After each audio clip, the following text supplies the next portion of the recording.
Amigos de todo el Perú, tengan ustedes muy buenos días. Nuevamente estamos con ustedes en esta plataforma de noticias TV Perú y la cadena gigante de Radio Nacional con más de 60 estaciones al interior de la República. Hoy tenemos aquí en nuestro set de trabajo la visita del general en situación de retiro de la policía, Guillermo Arteta, director del Instituto Nacional de Seguridad Ciudadana de la Universidad César Vallejos. Y nos acompaña también el doctor César Bazán. Él es jefe de seguridad del Instituto de Defensa Legal IDL. Caballeros, muy buenos días. Muy buenos ¿Cómo días. está? Buenos días. Bueno, amigos, naturalmente el tema que nos convoca hoy día con nuestros dos invitados es uno primordial y el que tiene que enfrentar el próximo gobierno, como dicen los muchachos del saque, la seguridad ciudadana. Primero 100 días. General Arteta, ¿qué es lo que debe hacer el próximo gobierno? ¿O por dónde debe perfilar sus acciones? Bueno, como bien lo dice, no hablemos de los 100 primeros días. Lo primero que tenemos que hacer es darle un total respaldo al nuevo gobierno para tratar el tema más importante en estos momentos en el país, cómo empezar a controlar la inseguridad que se vive en casi todas las ciudades del país. Conversaba acá con César y uno de los temas principales que tiene que afrontar el gobierno es empezar a controlar el alto grado de corrupción existente en estos momentos en las instituciones básicas del Estado, llámese Poder Judicial, Ministerio Público y Policía Nacional. Por ahí tiene que empezar un trabajo consciente y clarificar qué es lo que encuentra. Porque por más reformas como lo conversamos que se debe hacer al interior de las instituciones, si no empezamos a corregir a los hombres que integran estas instituciones, poco o nada podemos avanzar en controlar la delincuencia. Son 14 reformas dentro de la Policía Nacional. 14 reformas. No, ya. Yo creo que acá el próximo ministro del Interior tiene que entrar en una forma muy decidida, empezar a disponer, porque el ministro, ese es su rol principal, ¿no? Lo primero que tiene que hacer es determinar que el próximo director general empiece a combatir la corrupción existente. Yo sí creo que hay una policía eficiente. La policía hace bien su trabajo, como hay fiscales o jueces que hacen bien su trabajo. Pero eso está manchado por una serie de personajes que no deben pertenecer a la institución. Por ahí debe empezar el trabajo. Créame usted que si empezamos a controlar esto, las cosas van a cambiar en el país. Hay muchos delincuentes que se sienten seguros porque cuando pasan a ser detenidos, simplemente viene el famoso arreglo existente al interior de la policía o del Ministerio Público del Poder Judicial y casi siempre salen libres. Y además tienen su pool de abogados, ¿eh? Así es. Entonces, ¿hasta cuándo vamos a seguir soportando esto? Acá la reforma debe empezar que aquel funcionario público que esté involucrado en estos hechos bochornosos, el doble de pena, pero que se cumpla, sin ningún tipo de beneficios. Ya es hora de cambiar el país con una mano firme y decidida para empezar a controlar este embate de la delincuencia que día a día nos agobia a todas las familias del país. Ahora, doctor Bazán, ¿es materia de leyes? ¿Hay que modificar, hay que hacer nuevas leyes? ¿O hay que centrarnos directamente en la labor del Ministerio Público y el Poder Judicial? El tema de leyes es un tema realmente menor. Durante el gobierno pasado, este gobierno que ya termina, se delegaron facultades para que el Ejecutivo legisle en seguridad ciudadana, en interior, 2 oportunidades. Se produjeron alrededor de 30 normas legales desde el Ejecutivo. El Congreso produjo otras 30 normas, unas 40 normas sobre seguridad ciudadana, y entonces se han producido bastantes leyes, y esta idea de que para tener más seguridad hay que aumentar las penas es algo que se ha probado durante los últimos años y no ha funcionado. El delito de extorsión desde el 92 hasta la fecha se ha modificado unas 7 veces, existe cadena perpetua para extorsión en algunos supuestos agravados, pero las extorsiones siguen habiendo, han aumentado las extorsiones. Lo que se necesita es lo que ha anunciado el general Arteta, que es tener una policía que realmente sea eficiente, un poder judicial que realmente sea eficiente y un ministerio público que realmente sea eficiente. Entonces, el Ejecutivo, desde sus funciones, tiene el ministro del Interior, pone al ministro del Interior que ayuda, pone a trabajar y genera una policía que sea eficiente. Otra de las cosas, y en esto creo que tenemos que aprender de los errores de este gobierno es tener un liderazgo claro desde la cabeza en materia de seguridad ciudadana. Y eso significa que el presidente Kuczynski sea a su vez el presidente del Consejo Nacional de Seguridad Ciudadana, que es la institucionalidad, la institución pensada, planeada para enfrentar este tipo de problemas. Por ejemplo, cuando soltaron a los Rápidos y Furiosos, hubo inmediatamente una reunión entre el Ministerio del Interior, el Ministerio Público y el Poder Judicial. Esta reunión pudo haber sido antes, si hubiera habido una sesión del CONASEC para saber cuáles eran los cuellos de botella, los problemas en las instituciones, y no esperar que se dejen libres a los delincuentes, sino antes plantear los problemas y solucionarlos. Y eso requiere el liderazgo del presidente, que no ha habido lamentablemente en los últimos 5 años, sino que esto se delegó primero al Ministerio del Interior y luego a la presidencia del Consejo de Ministros. Entonces, el presidente tiene que estar allí, garantizar que los otros sectores vayan, garantizar que los otros poderes vayan, porque desde el Consejo Nacional de Seguridad Ciudadana se planean las respuestas a los problemas de la inseguridad. Y entonces, si ese consejo funciona, tenemos más probabilidades de estar mejor preparados para enfrentar la delincuencia creciente. Comentábamos con el general Guillermo Altreta si era necesario una reforma en la Policía Nacional. La misma pregunta, pero ¿qué hacemos con el Ministerio Público y el Poder Judicial, cuyas resoluciones a veces, por decirlo menos, causan la extrañeza de la ciudadanía? ¿Reformas? Por supuesto. ¿Qué es lo que hay que hacer ahí en esas entidades? El Poder Judicial, a diferencia de la Policía y el Ministerio Público, a diferencia de la Policía, no ha tenido 14 reformas, sino que ha tenido algunas menos, ¿no? Yo recuerdo que la última serie fue la del 2003 de Seriajus, que avanzó y finalmente cuando tocó implementarla quedó lamentablemente en nada y simplemente se pusieron en prácticas algunas medidas que son importantes, respetables, valiosas, pero no eran la reforma integral del Poder Judicial y del Ministerio Público que nos pretendían garantizar un sistema de justicia eficiente que dé una buena respuesta a la delincuencia. Entonces necesitamos todavía un Poder Judicial eficiente, un sistema de justicia eficiente y el Poder Ejecutivo, respetando la independencia de poderes evidentemente, puede ayudar a que eso funcione. ¿Cómo? Motivando, hablando directamente con el presidente del Poder Judicial, hablando con el Ministerio Público, dándole los recursos que necesitan para hacer reformas, haciéndole entender a la gente que tener más jueces no significa tener una mejor justicia, sino que la eficiencia proviene de que instituciones como el Consejo Nacional de la Magistratura, que nombra, evalúa y destituye jueces, sea realmente una institución que funcione. Y el Ejecutivo puede conseguir cosas desde su posición. Ahora, general Arteta, para tratar de paliar por lo menos este avance de la delincuencia se ha tomado una serie de medidas. Una de ellas es el estado de emergencia. Para el ejemplo tenemos el Callao. ¿Ha dado resultados realmente esta medida? Bueno, ¿es necesario de repente ampliarla a otros puntos del país? Mire, cuando se declara en emergencia es porque ha sobrepasado la capacidad de trabajo, en este caso de la Policía Nacional. Y yo desde mi punto de vista, yo no acepto la ineficiencia al interior de la policía. Yo lo que creo que acá deben cambiar las estrategias de trabajo. O sea, no podemos llegar... ¿A quién perjudicamos con un estado de emergencia? A un grupo de delincuentes. Pero los que se sienten más afectados son los ciudadanos que desarrollan su trabajo en los términos normales. Entonces, acá tenemos que recuperar la capacidad operativa de la policía. Yo no quiero hablar mucho el tema si debe continuar el estado de emergencia. De mi punto de vista, no debe levantarse el estado de emergencia. Lo que tenemos que hacer es cambiar las estrategias de trabajo al interior de la policía. Justamente conversaba con César.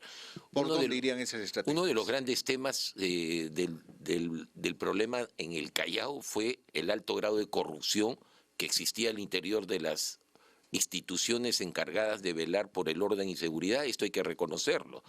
No podemos aceptar, o sería ilógico pensar, de que la policía no tiene conocimiento cómo es la estructura organizacional de esta banda de delincuentes o quienes operan en estos momentos. ¿Se conoce eso? Por supuesto, el tráfico ilícito de drogas que impera en el Callao por la salida de la droga por el puerto del Callao.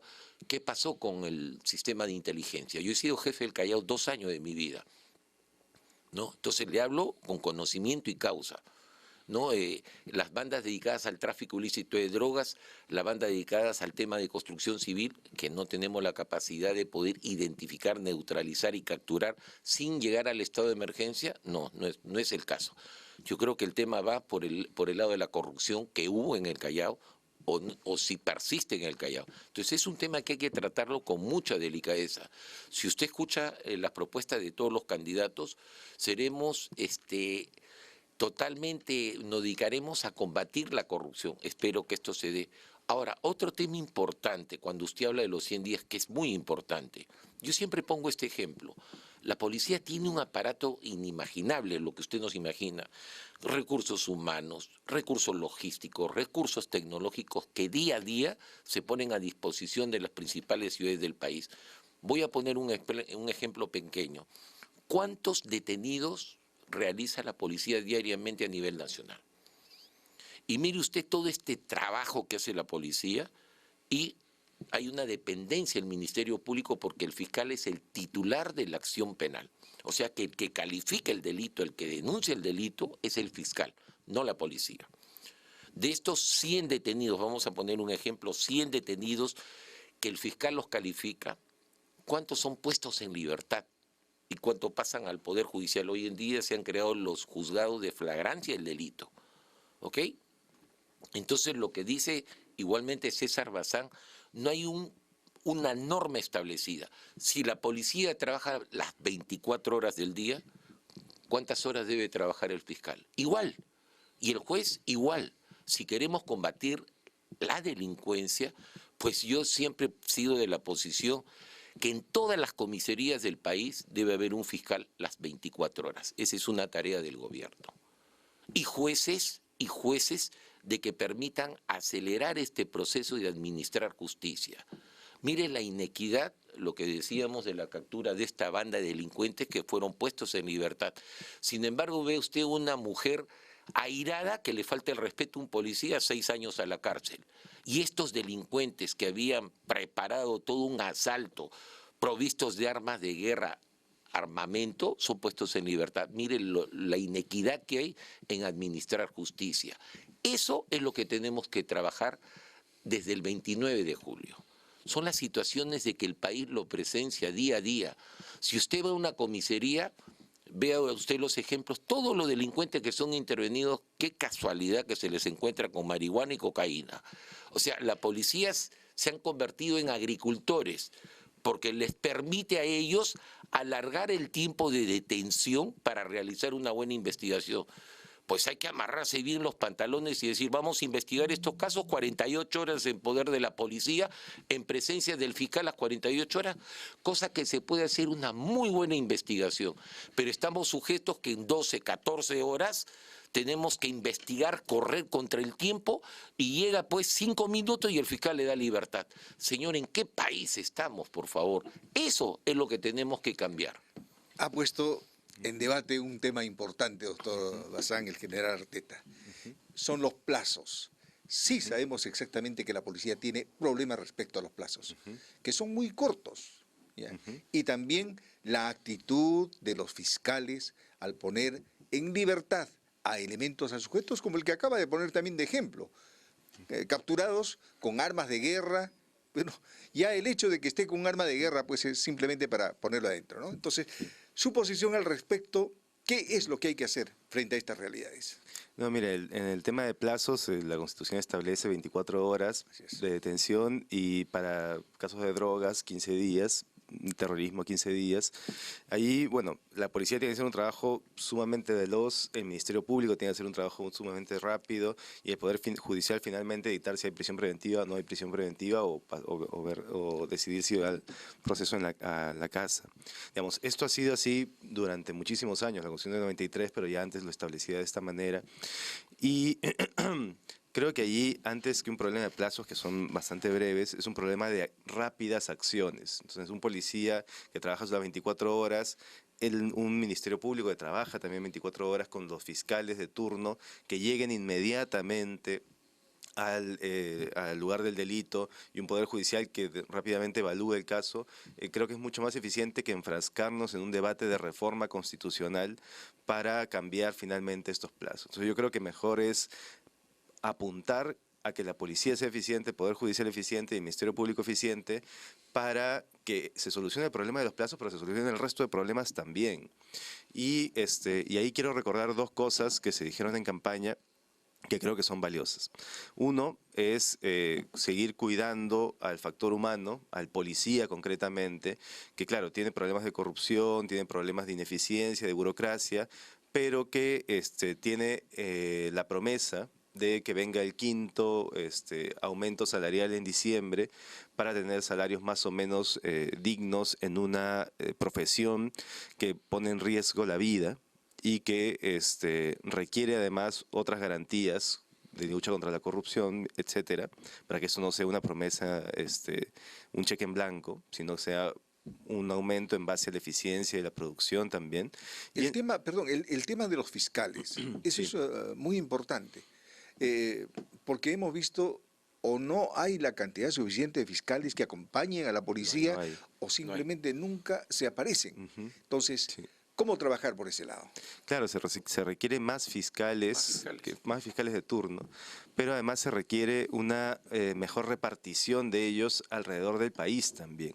Digamos, en Lima, que se produce un gran número de delitos, tiene más fiscales que el resto del país, pero inclusive en Lima no son suficientes y en el resto del país tampoco son suficientes. Pasa lo mismo que en la policía. O sea, en la policía hay una repartición policial que no es, que no responde a la realidad, ¿no? Nosotros tenemos un mapeo de cuántos policías hay en comisarías y distritos con una buena dotación policial como San Isidro, está todo más o menos ok, aunque faltan policías inclusive allí, pero en otros distritos como Santa Anita, como San Juan del Lurigancho, hay Los un policía por populosos, ¿no? cada, claro, y se producen muchísimos delitos de un policía por cada 3.000 personas, más o menos, ¿no? En comisaría. Y otro elemento que yo quería plantear también es el de los vecinos que apoyan el trabajo policial. O sea, la seguridad ciudadana es un problema que el Estado debe solucionar, pero lo soluciona con el apoyo de los vecinos. Y en este caso hablamos de las juntas vecinales. Tenemos en el país alrededor de 100.000 miembros de juntas vecinales. En Lima tenemos entre 20.000 y 30.000, que son el apoyo que necesita la policía y que le ayuda a duplicar y a veces triplicar su trabajo. Y entonces, una de las primeras medidas que debería tomar el presidente electo es acercarse a este gran colectivo de juntas vecinales policiales coordinado por el señor Manuel Ugarte para ver cómo potencia, los empodera y ayuda que ellos en cada barrio, en cada lugar, en cada distrito, sean los ojos, los oídos de la policía, pero inclusive sean mucho más y ayuden en todos los trabajos, sobre todo de prevención, más que de control del delito, que a veces puede ser peligroso. Ahora, general Arteta, para controlar la delincuencia pues es necesario también trabajar con inteligencia. Y muchos recordamos, los que estamos sobre la base 5, recordamos a la Policía de Investigaciones del Perú. Entonces, se ha hablado en muchos momentos de que debíamos tener una policía similar, que se encargue de la investigación, de la inteligencia. Actualmente no la tenemos, o si lo hay, es en un número bastante reducido. Ahí donde nace el problema, le vuelvo a repetir. Lo primero que tenemos que hacer es despolitizar a la policía. O sea, yo se lo digo con conocimiento y causa, lo he dicho como una propuesta. Le dije, el país requiere de que se reactive la inteligencia operativa policial.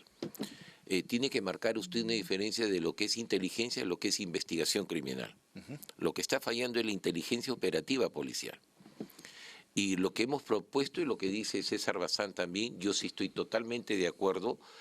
Por ejemplo, el caso de Manuel Ugarte, que es el presidente del presidente de la Junta de Vecinales a nivel nacional. Manuel ha sido capacitado en el instituto, ha hecho el curso de especialización y tiene un diplomado en seguridad ciudadana. Pero no tiene el eco al interior de la policía.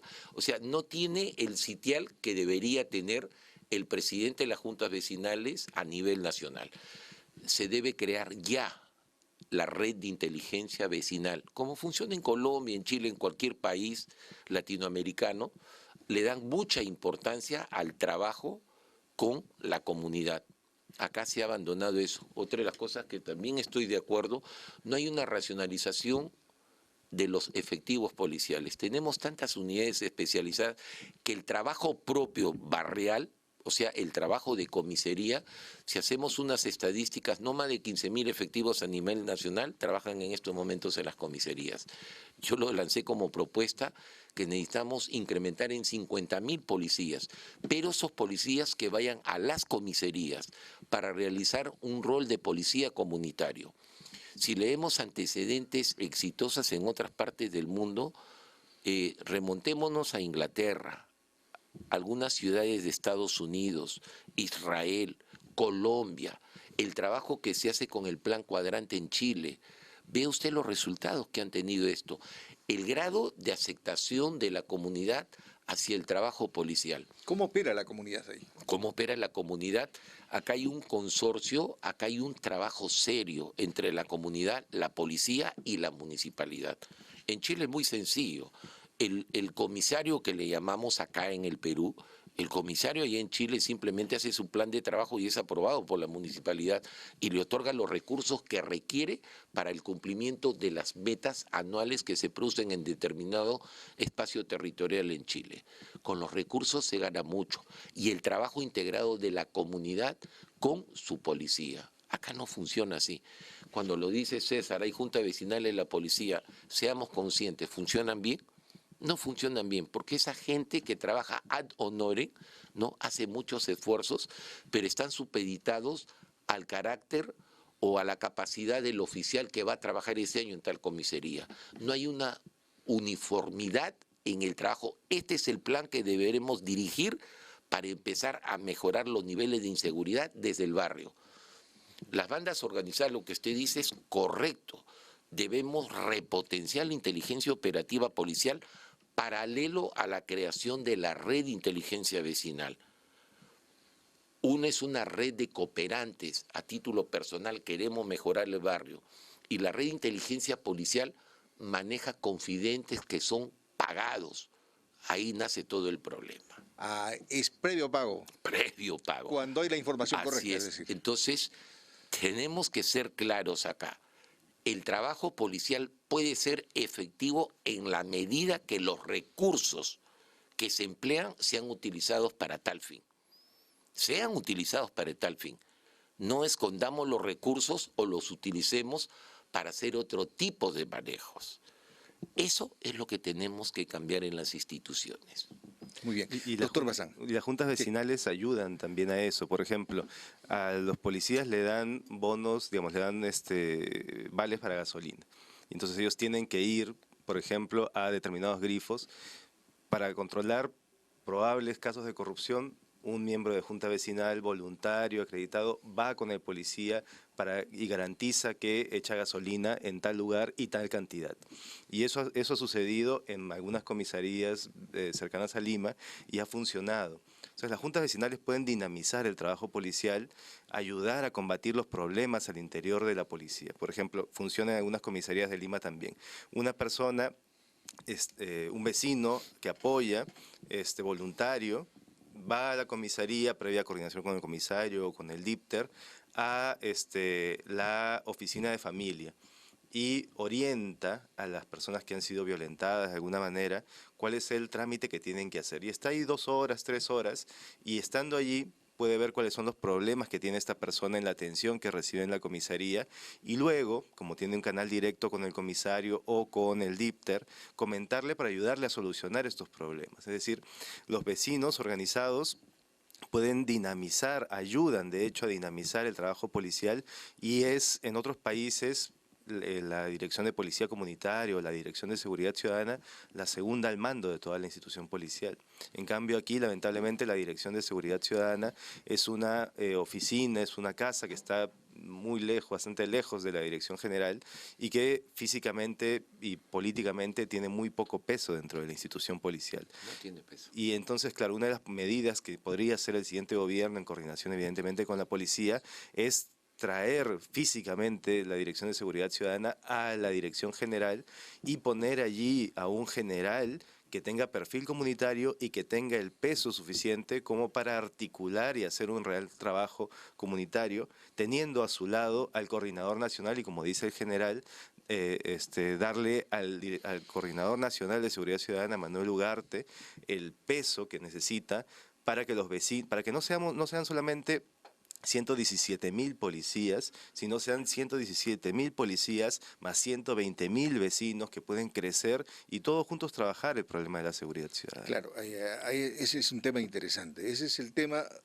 de actuar, si quieren, represivamente, pero preventivamente. Doctor Bazán, esto no es solamente tarea de la policía, evidentemente. Y este es un tema transversal, que va por el Ministerio de Educación, va por el Ministerio de Salud, porque mientras tenemos policías que capturan, vamos a decir, a 50 delincuentes en el mes, tenemos otros 50 que están en proceso, que surgen de los barrios marginales, que surgen de las zonas populosas. Entonces, hay que trabajar en las raíces, los valores en la casa. ¿Cómo trabajar ahí? ¿Cómo llegar ahí? Claro, o sea, el problema de seguridad ciudadana tiene, digamos, un ámbito policial de control y de control de represión del control y juzgamiento del delito, inclusive en los penales también, pero tiene todo un elemento de prevención, como bien menciona, donde las juntas vecinales apoyan también. De hecho, el trabajo de juntas vecinales es principalmente preventivo, pero que tiene muchas causas y muchos factores. Es decir, recordemos el caso del año pasado, chapa tu choro y déjalo paralítico. Entonces la gente planteaba chapar al delincuente y sancionarlo inmediatamente. Pero claro, no miraba la gente, o no miramos, nos falta mirar los factores de riesgo, las causas, las raíces que generan la delincuencia, y que es tierra fértil para que se produzcan nuevos delincuentes, gente que se va por el camino incorrecto. Entonces, vemos ahí falta de oportunidades de trabajo, falta de oportunidades de educación. Hogares disfuncionales, violencia dentro de las familias, violencia en el colegio, barrios que son violentos también. Entonces, es un trabajo mucho más amplio que solamente el trabajo policial. Y por eso yo recalcaba la idea de que el Consejo Nacional de Seguridad Ciudadana, el CONASEC, funcione realmente, porque ahí están sentados todos los ministerios que tienen que ver con el problema. Está el Ministerio además del Ministerio del Interior, está el Ministerio de Poblaciones Vulnerables, está el Ministerio de Salud, está Educación. Y entonces las estrategias que se plantean o deberían plantearse del Consejo Nacional de Seguridad Ciudadana son estrategias que planean ser integrales y atacar las diferentes causas. Y allí también pasa por violencia familiar. Recordemos los censos que han habido sobre comisarías que nos dicen que los sentenciados han provenido de hogares violentos, y entonces los delincuentes han provenido de hogares violentos. Entonces, mirar el hogar dentro de la casa, qué está pasando, es algo que se tiene que hacer y que nos corresponde a nosotros como padres, como familiares, ver que en nuestras casas no haya violencia. Entonces, no es solo una tarea del gobierno, es una tarea también de cada uno de nosotros. Ahora, quiero tocar un tema muy rápidamente porque el tiempo nos está ganando, general Arteta. El caso del empresario José Medina Pérez, que en defensa propia mató a un delincuente que ingresó a su restaurante recién inaugurado. Fue detenido. ¿Hay derecho a defensa o no finalmente? Totalmente de acuerdo, y esto lo ha mencionado el doctor Amoretti, ¿no? Aquel que atente contra su propiedad patrimonial o atente contra la vida propia de él y de su familia, tiene todo el derecho a la defensa. Lamentablemente este chico, al hacer uso del arma de fuego, su licencia estaba vencida. Mire, pero se sigue pues una secuencia legal, ¿no? Entonces inmediatamente la policía interviene, se ha producido pues el asalto y la persona que reacciona y mata un delincuente, pero a Dios gracias ya salió en libertad y creo que esto va a salir. Lo que pasa es que los medios también hacen muchas noticias sobre esto, ¿no? Pero creo que la policía ha actuado dentro de los términos de ley y ya se le han tomado las primeras manifestaciones, inmediatamente con el fiscal ha sido puesto en libertad, pero tiene el legítimo derecho a defender su propiedad patrimonial y la defensa de su familia. Eso que quede bien claro. No creo que esto tenga mayores argumentos y este es un caso más de los cientos que pueden suceder a futuro, el derecho a la legítima defensa. Muy bien. El tiempo lamentablemente nos ha quedado muy corto. Nuestro saludo también a nuestro colega Alberto Cuquín Maturana, ya lo hemos escuchado esta mañana, está recuperándose. Esperemos que en los próximos días ya esté también aquí en este set de trabajo. Nuestro agradecimiento al general Guillermo Arteta, director del Instituto Nacional de Seguridad Ciudadana de la Universidad César Vallejo. También a usted, doctor César Bazán, jefe de seguridad del Instituto de Defensa Legal IDL. Gracias a ustedes por estas importantes opiniones y orientación a la ciudadanía. Amigos, a ustedes muchísimas gracias. Mañana estaremos con otro espacio similar, Dios mediante. Buenos días.